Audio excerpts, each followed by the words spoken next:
So what's your favorite burger joint in Washington State?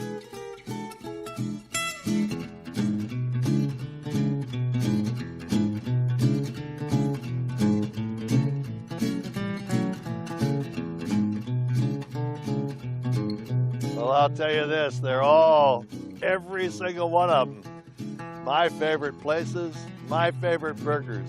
Send us your nomination.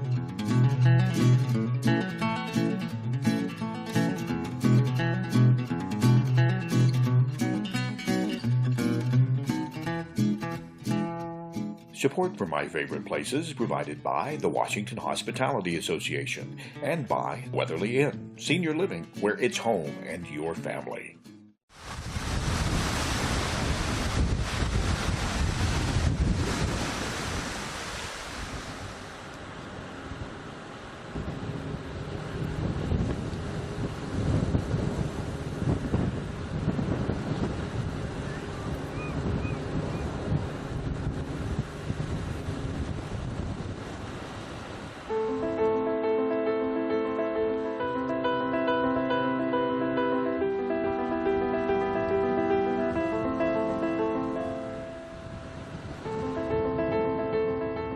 This is Makah territory. The nation of Makah on the northwest corner of our state, this is where their tribal people fished and hunted and sought whales for generation after generation.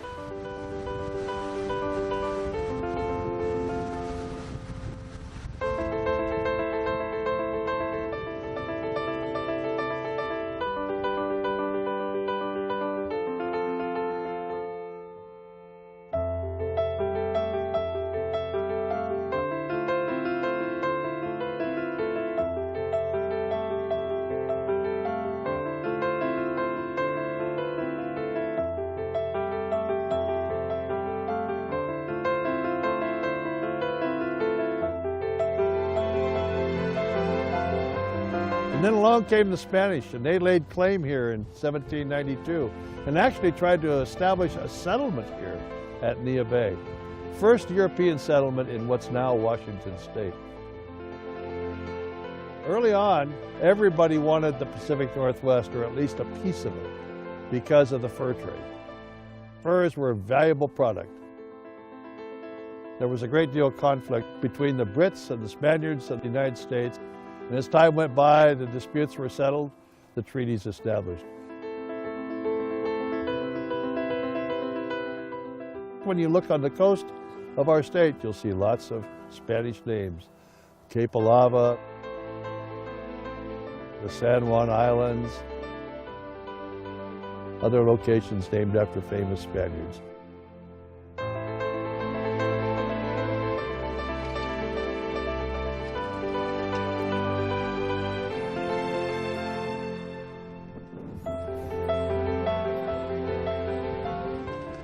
This little memorial is pretty unique. It not only honors the Spanish who came to this area early on, it also talks about the many members of the Makah Nation and other local community members who gave their time to defend the United States during a wide variety of disputes and wars.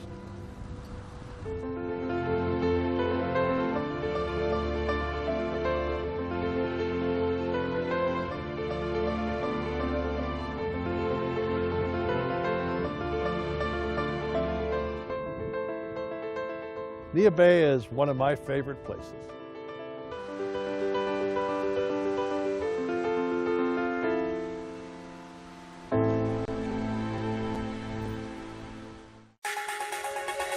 Each week on The Impact, we find stories that affect your life and we dig in.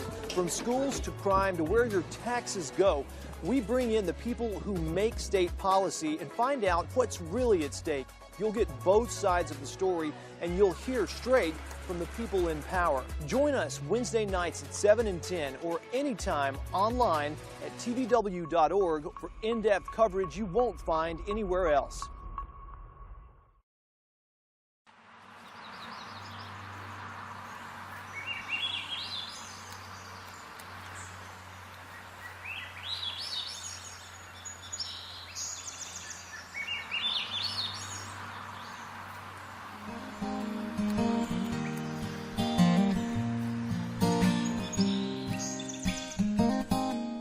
This little historic home, one of the oldest structures in the state of Washington, is called the Jackson Courthouse. Located here on Jackson Prairie, just south of Chehalis, at what used to be a very busy corner called Mary's Corner. The early settlers coming to the territorial capital of Olympia often had to walk north from the Columbia River. This was a way station, a stop, often an overnight location to camp before they made the journey on into the foot of Puget Sound.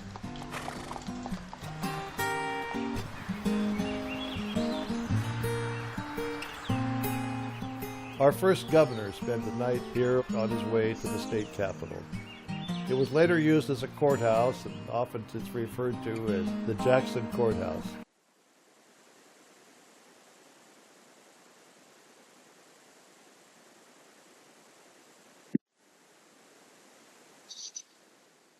Okay, wonderful. So welcome everyone to our quarterly meeting for America 250 here in Washington. Lieutenant Governor Heck is unable to join us today, so I'm going to be chairing the meeting. And we went from thinking that we may not need a meeting today to actually having quite a full agenda. So we are really pleased to have you all here to kind of talk through everything that's been going on with America 250. I do want to have a few minutes for public comment. So if there are any folks who are attending the meeting today who would like to provide any comments, please make yourself known. Raise your hand.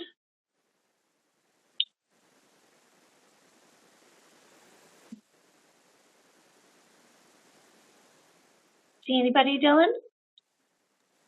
I'm not seeing any raised hands at the moment. Just giving it another beat.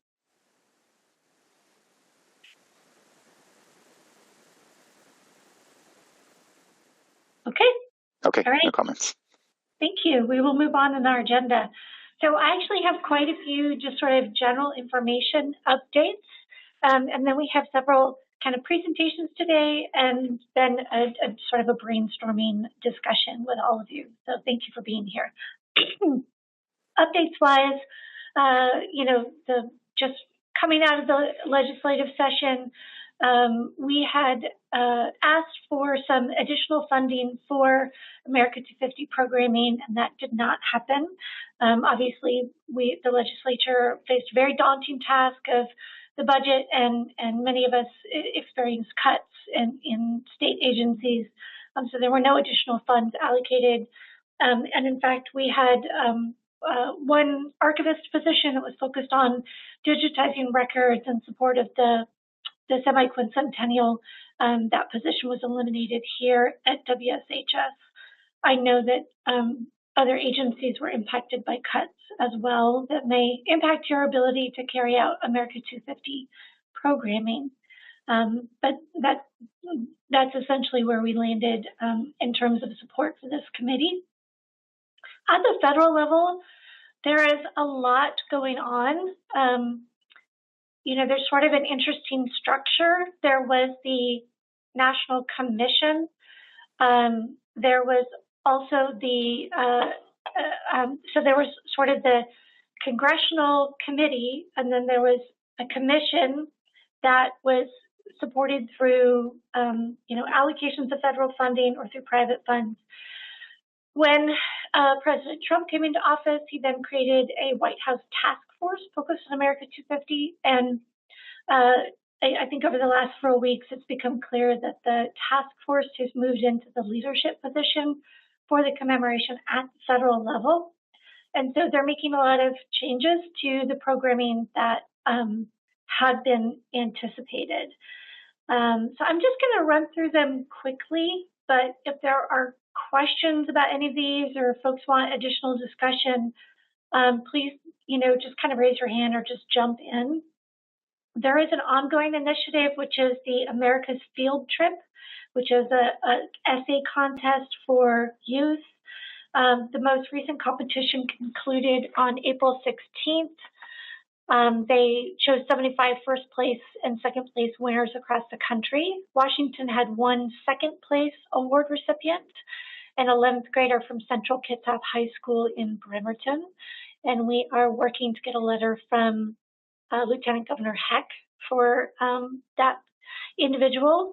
And there will be one final round of this competition that will open this fall and close in spring 2026. So we continue to, promote that. It's a great way for kids in Washington to participate in the semi-quincentennial. The new initiatives that the White House Task Force have come out with, they've created a virtual museum, which is essentially short videos featuring all of the 56 signers of the Declaration of Independence. They've essentially taken portraits, like painted portraits of the founders, and using AI made them speak and talk about their lives. So that that sort of virtual museum can be found online. There's also a timeline of major events and a section on ladies of the revolution. So there's sort of these online virtual units, many of them supplemented through AI. President Trump has also recently announced the Great American State Fair, which there's very little information about this. Their hope is that in 2026, July 4th, there will be a national fair in Washington, D.C., and that every state will have a presence there.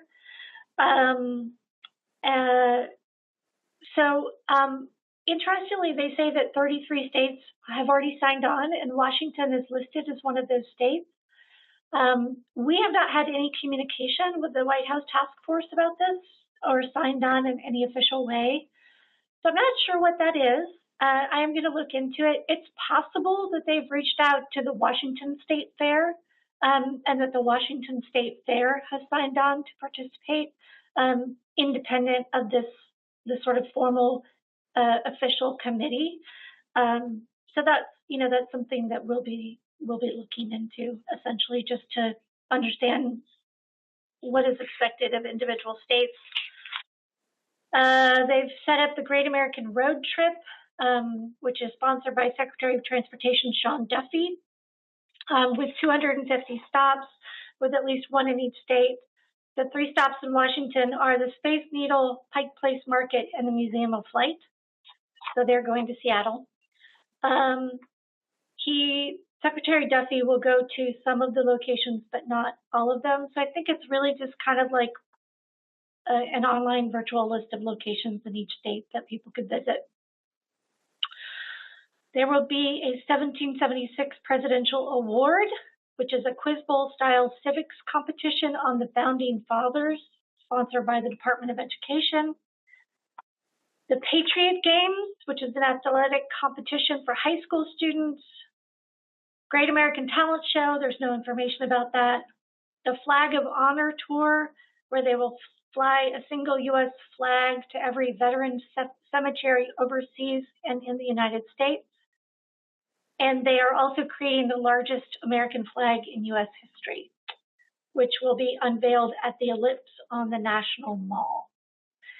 The unveiling is planned for July 4th, 2026.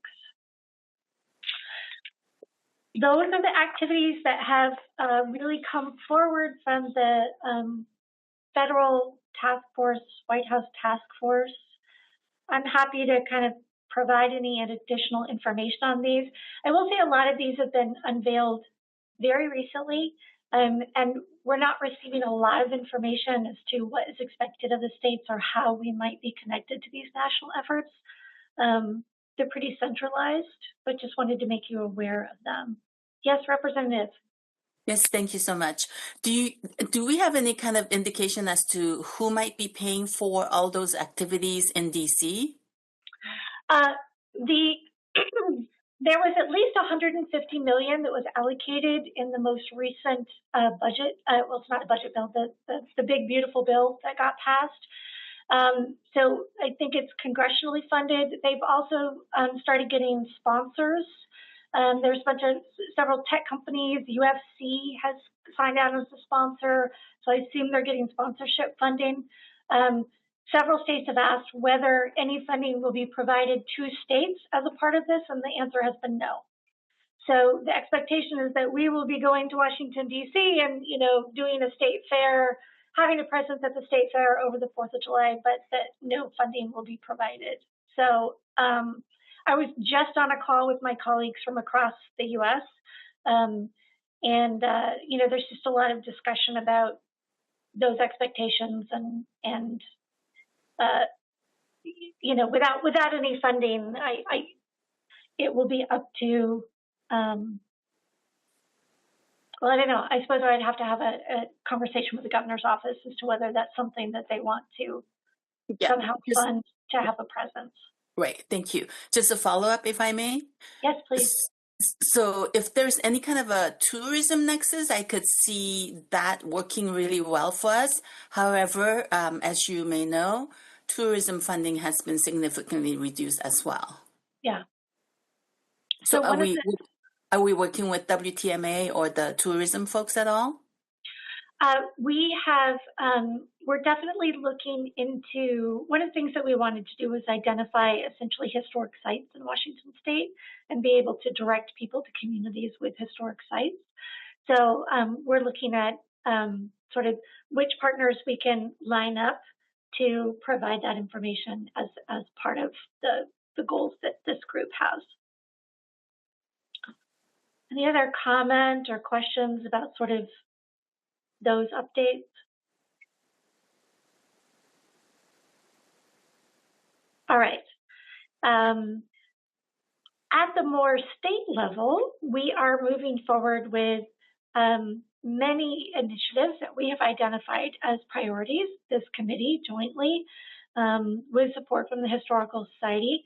And the first thing that we have done in partnership with TVW and we've received images from the Washington State Tourism, is to create just a little teaser video for the semi-quincentennial to just let folks know that it's happening and to kind of direct people to start looking for activities in their local communities around America250 in Washington.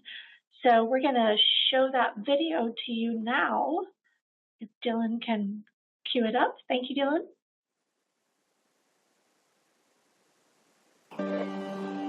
Dylan, we see your email about the video.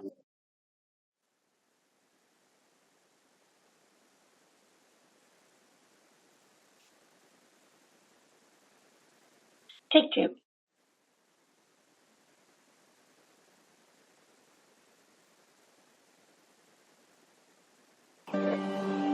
There we go.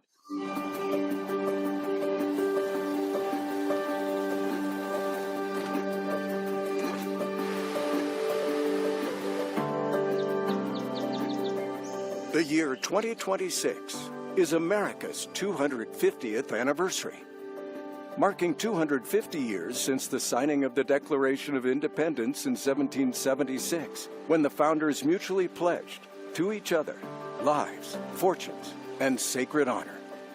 This is a once-in-a-generation opportunity for Washingtonians to honor that pledge by joining together with others across the nation through this commemoration. Join together in connecting Washingtonians to our rich state and national history to build stronger, more connected communities in the future. Join together to better understand the foundational principles, structure, and purpose of our democratic system. Join together in recognizing the sovereignty of tribal nations and their presence and impact since time immemorial on the land that is now Washington.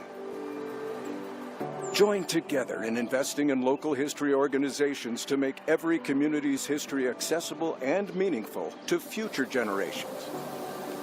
Join together to hear our reflections on America's and Washington's past.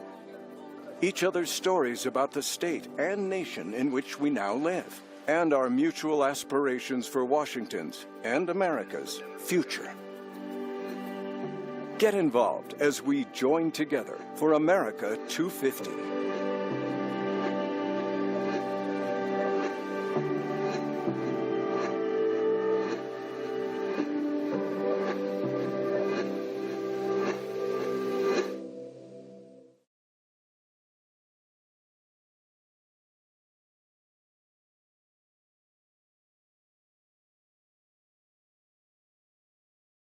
Thank you, Hannah. Any thoughts?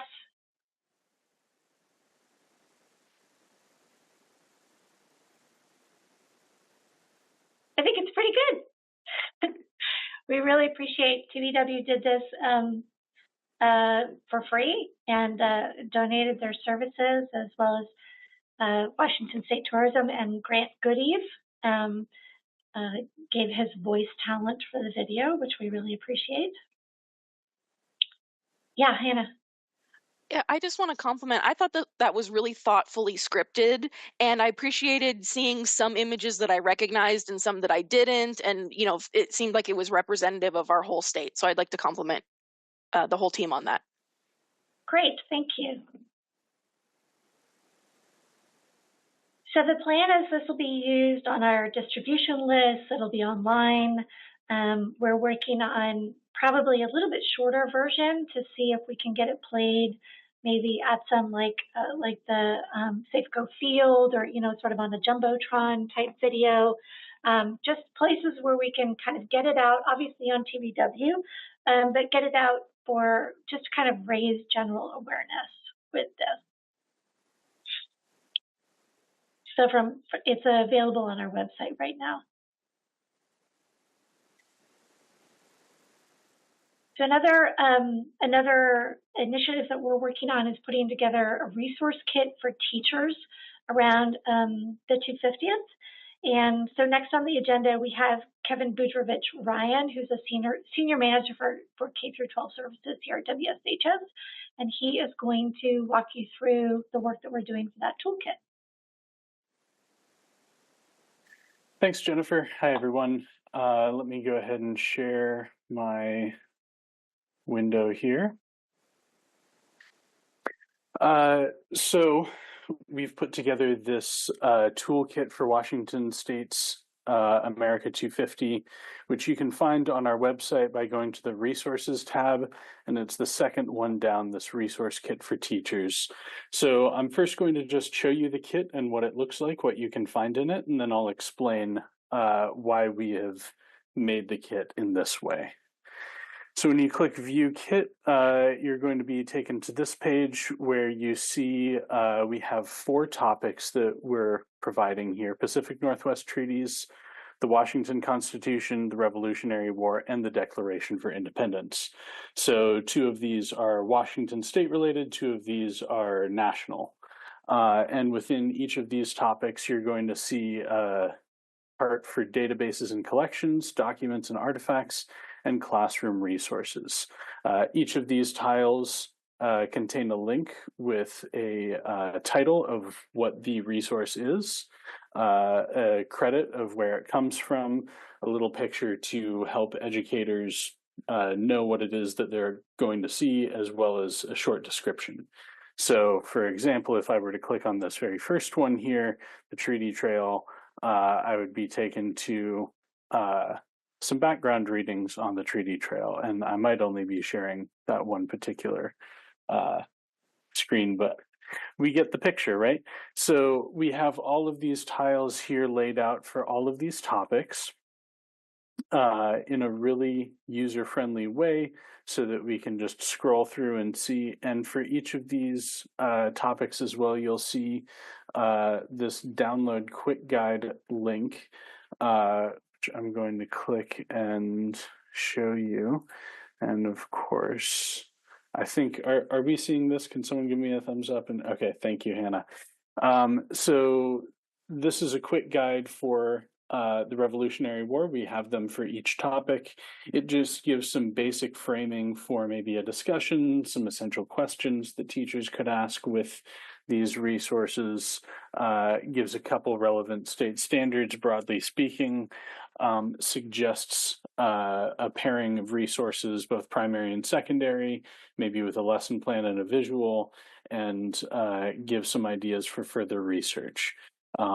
This is a quick guide that is not meant to be a fully fledged lesson plan, can certainly act as one if a teacher wants to use it that way, but also very able to be picked and pulled from as teachers want. So that's the resource kit in a nutshell. Let me tell you about why we created it the way we did. There's a couple of reasons. The first and biggest one is what we do best as museum educators and professionals is we curate things, right? A lot of these topics already have fantastic resources, both classroom resources and databases and all sorts of things that are made by reputable organizations. And rather than reinventing the wheel ourselves, we felt that our efforts were better spent taking those excellent resources and curating them, aggregating them into one easy to find place. It takes a lot of labor off of a teacher's plate to be able to click into this resource list and see, oh, here's about a dozen resources for each of these topics. It also isn't overwhelming, so it's not a huge database where you have hundreds and hundreds of search results for just one topic. It's nicely curated. Everything is vetted from within our organization. So we really wanted to embrace that idea of curating, not recreating. The other big reason for this, the creation of this kit as it is because teachers, a lot of the time, especially secondary teachers, are not wanting fully fleshed out curriculum units and lesson plans as much these days, especially for when it comes to civics.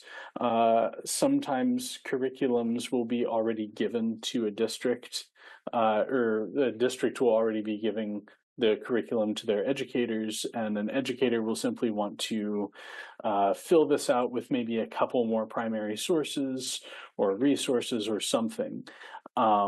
And this makes it easy for an educator to go very quickly look at what's available, pick the most relevant things, and be able to plug those into the curriculum that they already have. Or in the case of a teacher who may not have a curriculum, oftentimes teachers appreciate the flexibility of being given the resources so that they can create the curriculum in the way they want it to, given the scope and sequence and standards of what their district is requiring of them. And lastly, and I've kind of touched on this already, we wanted this resource to be easy to use. We want it to be interesting, have a lot of good resources in it. We want it to be memorable so that people can come back to this resource over and over again. I really view this resource also as something that a teacher could give to maybe a group of high school students to say, hey, you know, go off on your own and do some research on this topic or this thing. And that way the teacher doesn't have to go curate their own list of vetted resources. They can just give this to the students, and students know that if they're getting something from this list, it's going to be good information, right? So that's kind of why we created this the way we did. This is up on our America250 resource page. And we're really going to work to push this out in advance of the upcoming school year to make sure that as many teachers get good access to this resource. And I know I had 10 minutes allotted on the agenda here, and I went a little bit quick. So I'm happy to take comment or to yield back if anyone has anything they want to ask about or share.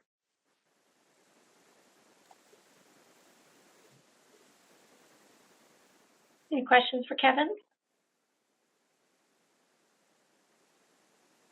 Great. Thank you, Kevin. Thanks. Next, we have a special presentation from Representative Hunter Abel from the 7th District, who has been working on recognizing sort of the historical connections between Washington State and our first president, our namesake. And he's done a lot of outreach on this topic, and so we invited him to come talk about what he's putting together. Representative. All right. Well, thank you so much, Jennifer. First of all, can everybody hear me okay? Can somebody give me a thumbs up? Wonderful. It's great to be here. Thank you for everything that all of you are doing. I see Representative Ryu is here. I see a number of other folks that I know either personally or by reputation. And again, I appreciate all that you are doing to help America get ready to celebrate its 250th. I apologize for kind of the obvious informality here. I'm actually speaking to you from the OMAC Municipal Airport, where I was on a tour this morning with our Public Lands Commissioner to look at fire prevention and forest management efforts. So I'm actually in an airplane hangar in an office kind of off to the side. But it is a pleasure to be here with you. A little bit of background. So over the course of session and after session, I became increasingly interested in this question of public knowledge and education about American history and certainly our foundation, our founding fathers, as we approach our 250th anniversary of independence. And recently wrote an article on a depressing statistic, which is that only 7% of Americans, according to a survey by the U.S. Mint, are able to name the first 4 American presidents in order. So there is a lack of knowledge about our founding generation, and I think there's an opportunity here over the course of the next year to help educate the people of this country, both nationally and here in our state, about their unique contributions. Also, we have a unique relationship with a member of our founding generation in the sense that we are the only state to be named after an American president. And so that got me interested in this idea of the relationship between our state of Washington and the life and the legacy of our first president, George Washington. So that led to a series of outreaches with the leadership of the estate of Mount Vernon there in Virginia, which to my delight resulted in a response saying, in effect, that the estate of Mount Vernon would be very interested in talking and thinking about this idea of how do they increase the identity between the life and the legacy of George Washington and the state of Washington. And as a result of that, a number of initiatives, informal initiatives, have developed and have been under discussion with the assistance of the Secretary of State's office and the Washington State Historical Society. And those include, among other things, the loaning of an object or a document from the collection there at Mount Vernon to the state for display in the legislative building over the course of the next year. And as we approach July 4th of 2026, there's been some discussion about what that might entail. There's been some discussion about maybe that would be a survey conducted by George Washington of what would then have been considered the Northwest, probably Ohio, Kentucky, Pennsylvania area. There might be some logical connection with the fact that we are the Northwest, or rather the new Northwest, out here in the upper left of the United States. So that's one idea. Another idea has been the donation of a tree from the grounds of the estate to be planted somewhere on the Capitol campus as a physical connection between the life and legacy of George Washington and the state of Washington. And then lastly, and I hadn't really anticipated this, but it makes sense, the estate has access to some of the world's foremost George Washington experts and scholars and academics. And they have a number of individuals who serve as basically a speaker's bureau for the estate. And the estate has expressed interest in maybe having somebody come out and do a talk or a lecture on leadership lessons from George Washington or something like that, that could be of interest to members of the Capitol community. And when I say the Capitol community, I mean legislators, staff, government employees, whoever else it might be. But I was interested in all of those ideas. Again, these are informal discussions at this point, but we've received interest and support, and so those discussions continue to unfold. So that's really where we are at this point. I would welcome any questions or comments that individuals may have. I will say this has been an exciting and a fun project to take on, and I'm cautiously optimistic that we'll have something to show for it as the year unfolds. But at this time, I'm happy to take any questions or comments that individuals may have.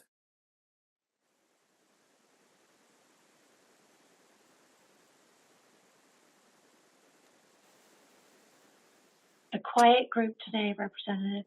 The quiet group. One item I will say that was of interest to me in the course of this discussion was that earlier on during session, I had some outreach with the leadership of both the cities of George, Washington, and Mount Vernon, Washington, about this overall kind of idea and concept, and received indications of support. So that's exciting. I'm not sure how they may end up being folded in some capacity, and I need to re-engage with both. But it was a reminder to me that it's not just the state of Washington that has connections with the life of George Washington. We also have two communities which are proud to do so as well. Maria? Yeah. Representative, this is really exciting to hear about. I think one of the things, and I love all of the ideas that are currently in conversation, I think one of the things that I've appreciated about this committee is that we're willing to grapple with the great parts of our history and then the not so great parts of our history. And an ask for consideration as you continue these conversations would be to make sure that we work on whatever it is, especially if it's a speaker that we bring from this bureau, that we continue to have that honest dialogue of the good parts and the bad parts of our history, especially as we celebrate the semi-quincentennial mark. Thank you, Maria. I appreciate that. One thing I know that the estate is committed to, or at least has been relayed to me, is an honest discussion, certainly about the founding father that they have, unique responsibility for. There are others of that founding generation that have, interesting, maybe similar overlapping dynamics. But George Washington, I think, kind of stands in a league of his own. But I know the estate is committed to a historically accurate discussion regarding his life and legacy. Beautiful. Thank you. Absolutely. Thank you. And we've invited as well for some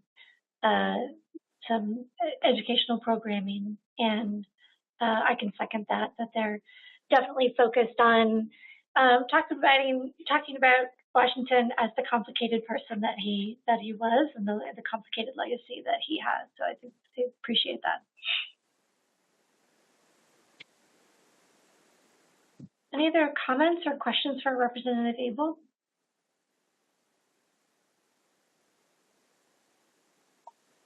Well, if not, Jennifer, I was going to say, if not, then just, again, let me thank you all for what you're doing. This is exciting. I appreciate your efforts, and I appreciate you giving me a chance to talk a little bit today.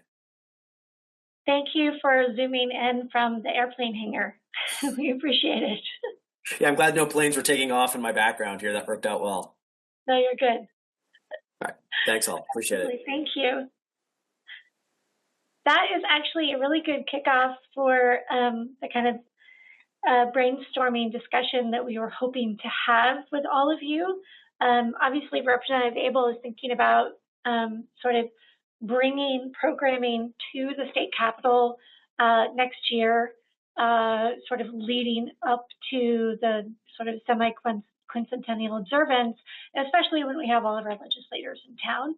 And so we just kind of wanted to open the floor to ask, are there other activities that you think we should be thinking about to plan during the legislative session? I mean, we know that legislators are very busy during session, but we also know that everybody's in town, right? So we do have a nice captive audience, and may have the ability to host some small events to really help engage them in our observance here in Washington.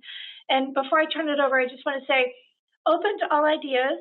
That said, we really don't have much of a budget, and you know, sort of the large, you know, big event thing is probably off the table. But I think we can think about a lot of different smaller ways that we can introduce the topic. So, Representative, for you. Yes, my predecessor, who I replaced on this committee, Representative Reeves, says that she suggested that the Secretary of State, SOS is what we call him, host a, you know, they usually do once a year display in their lobby. Do you know where that status might be? An exhibition? Yeah, mean? exhibition. I don't actually know what exhibition they have planned for their lobby during that time period. Jeanette, can you speak to that? I'm putting you on the spot. No, sorry, I just couldn't find my audio button. Well, my understanding, oh, and Ben is here. Ben might know better. Is he? Yes, he is attending. Ben, can you speak to that?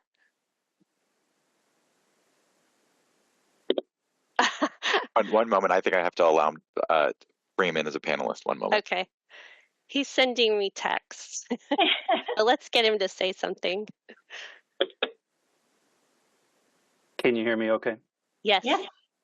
Well, I had the same question this morning when I was meeting with the state archivist. I don't think that the lobby area has a dedicated exhibit scheduled for the start of the year, so it could very well be the National Guard exhibit that's there now. However, that could be updated. I just haven't heard anything confidently, but I won't take away with what Jeanette will probably talk about next as far as special exhibit, but in this case it would just be a one-day exhibit. So again, as I told Jeanette earlier, I will not steal her thunder.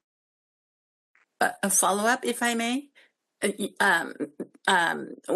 the previous SOS, or maybe two ago, anyway, when the previous SOS did the Korean War, the Forgotten War exhibit, I was involved in that process, and so I know how much work it takes to get a permanent the annual exhibit up, and then apparently it goes on a road trip thereafter, because I think the governor, because I had a little cutout of my 4-year-old self, life-sized, and he saw it and he took a picture and sent it to me. But anyway, so I know how much work that is.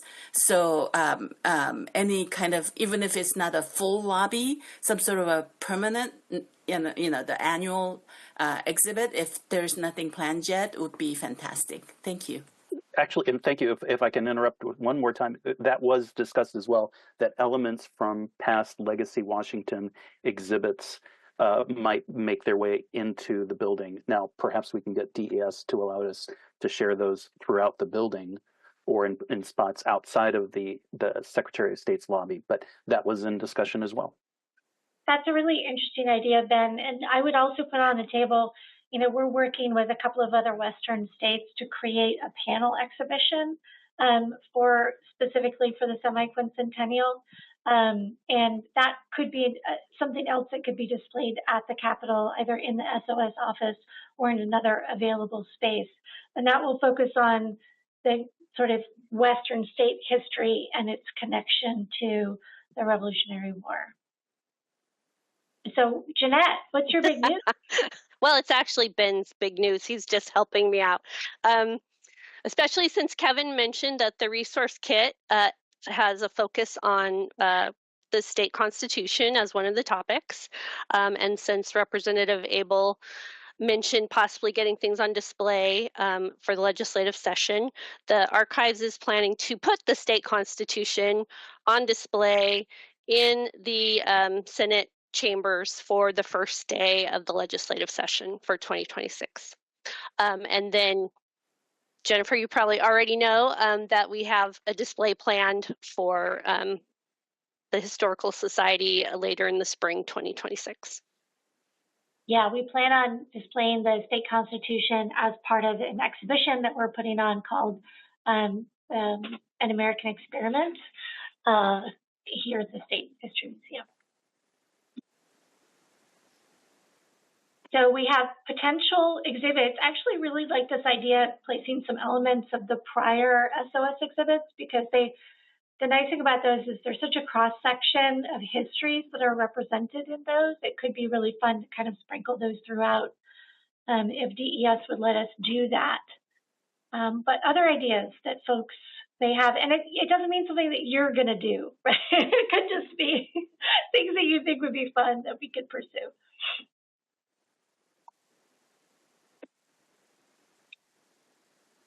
Any other thoughts?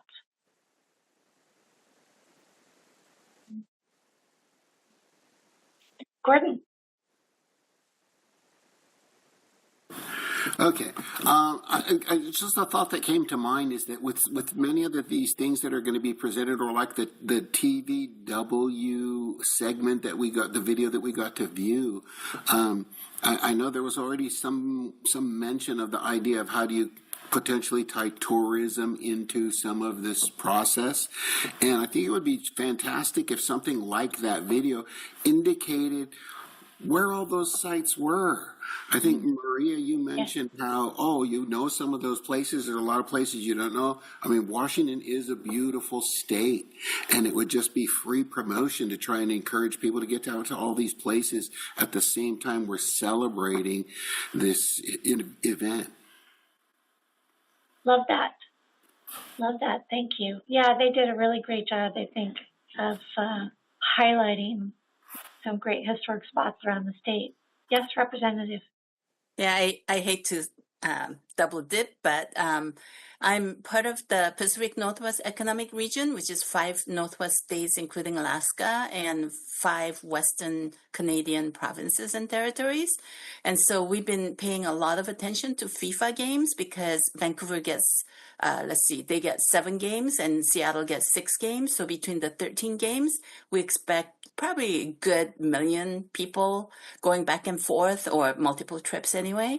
And so and it happens to be smack in the middle of our semi-quincentennial.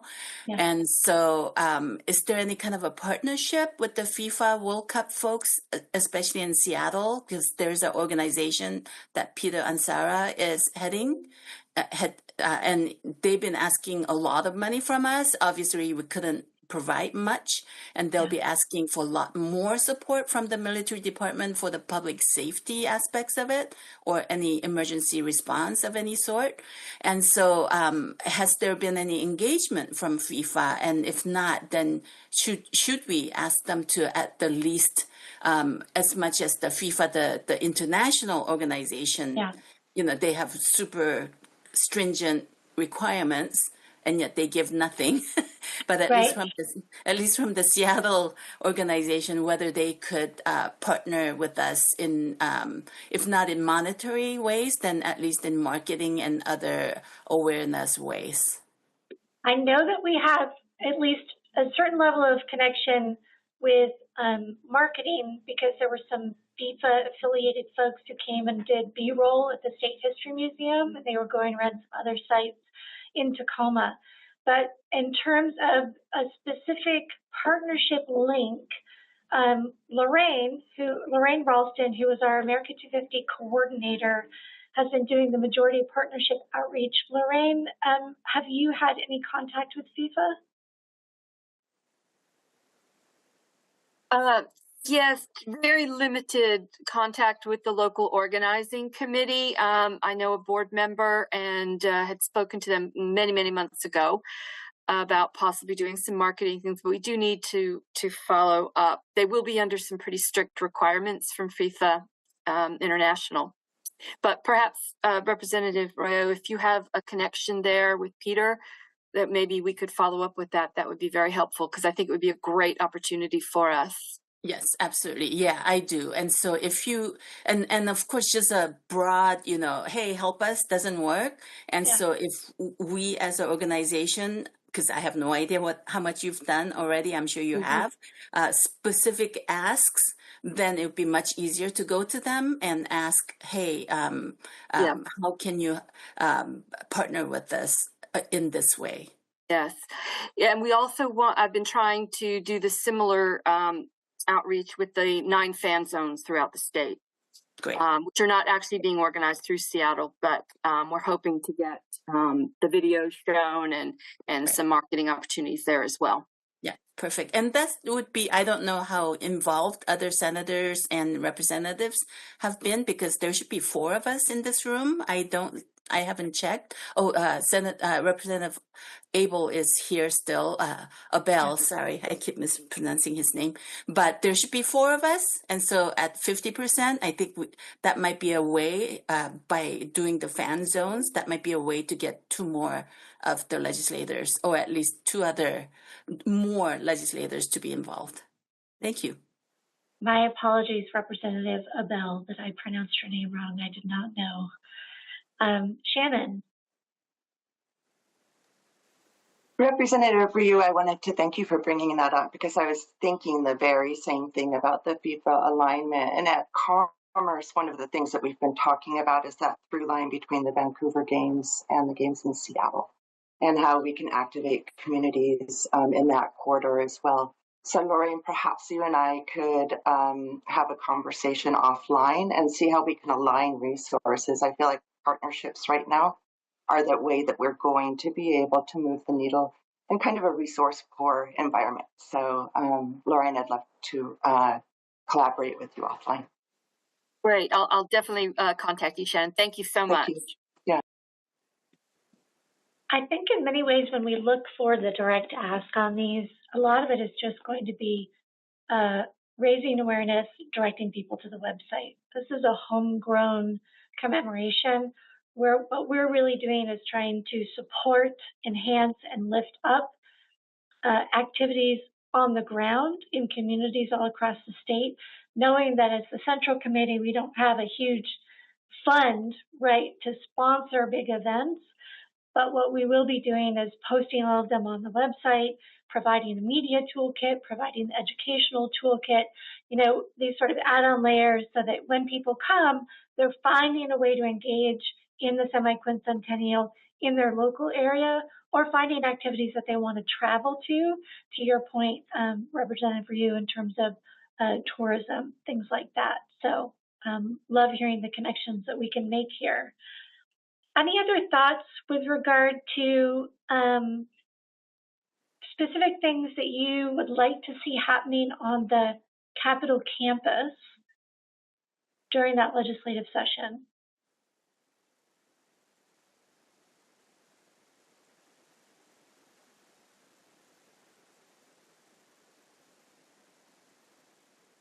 Okay, well, think about it. If you come up with any additional thoughts, please let us know. This is a great start, great connections. Yes, Representative.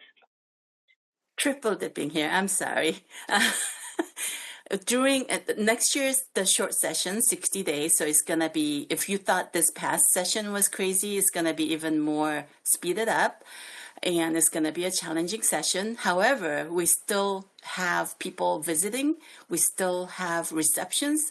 We still have lobbyists that are very active, and even in a more compressed time.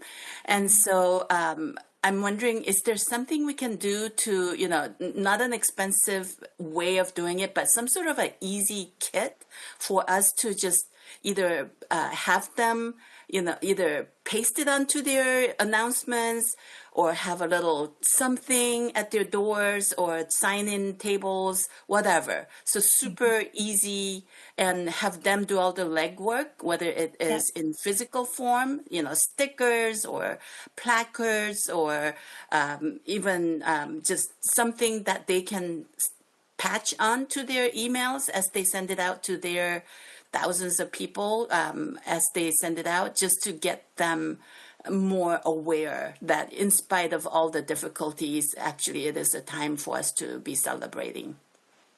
I love that.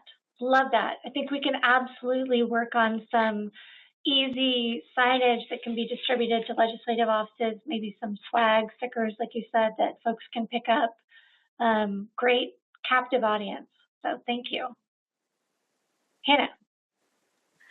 To build on the representative's question, I'm trying to kind of wrap my head around what types of physical space might be available at the Capitol during the legislative session for this type of activity. Are we talking about the possibility of like tables in the rotunda, or like as we're kind of brainstorming, like what sandbox are we working in here? Yeah, I mean, the areas that are generally available are the reception room, right? The state reception room, the Columbia room, and then there's sort of wall space, right? There's sort of the wall space that has been used for exhibits outside the legislative chambers, as well as with partnership and permission, those lobby areas of the primary elected offices, if they would choose to feature something like Secretary of State does. Obviously, each of those would require planning, reservations, outreach, that type of thing. So, thank you. Yeah. Yes, Representative. I promise this is the last one. No, I love it. So visitors who do tour, whether we're in session or not, they just walk in and then they get the tour. Is there any capacity for like Pokemon Go games where they, find things? I don't know how expensive it is to produce those, where, they focus your phone and then they get, QR codes even. Yeah. Okay. And that's then, a good question, yeah. Okay. And then the last one would be people like selfies. So are there fun things that are absolutely tied to the event, but they can do selfies? So, human scale, so they can literally, or even put your faces in, right? They could be whomever the mascot's going to be, and then they put your face in, then they take a fun photo of themselves in the rotunda. One of the fun things that we've done with the logo for America 250 in Washington is we have a transparent version. So you've got the shape of Washington up above, and it says Washington State in it, but we have a version that's just clear so that you can put a picture behind that from wherever you are, right? So you can have a historic place, and it says America 250 in Washington. And so people can feature their individual communities with that. And I can talk to our marketing folks to see if we can make that possible for like a, like on Facebook when you can change your image or something like that. The same kind of idea. So we can play around with that, but I really like that because it means that individual communities can use that logo to feature the place, right? The historic places or wherever they want to feature in their own community as part of the commemoration. So Lorraine just put in the chat that our marketing toolkit is in production now and will be available to partners on the website soon. So we're providing all of those logo resources. And we have another quote that some kind of scavenger hunt program would be really fun. I don't want to commit my team to anything. We do have access to a program that can create a scavenger hunt that we already subscribe to. The question is how much work that would take, given our very small staffing devoted to this. But I love the idea. So, and we asked for brainstorming. Love that. Okay, well, I think we'll close that out, but again, keep your thinking caps on. Really appreciate this robust discussion. I think that you will note, as I kind of did at the top, the federal task force seems to be very much focusing on efforts that are federal in nature, that are sort of put on by the White House, and may not necessarily have a state level equivalent. But that said, it makes me even, it really makes me feel good about the approach that we have here in Washington, which I think is very community-based. It's about engaging with our communities. It's about supporting our local history, and exploring the principles of the Declaration of Independence as they are expressed and experienced in all of the diversity of Washington State. So I feel good about all the things that we're moving forward and everything that all of you are supporting. So I just want to thank you for that support and continued leadership on this committee. And if there are no other comments or questions, we can close out the meeting. Anyone else? Okay, thank you so much for your time. Thank you. Bye.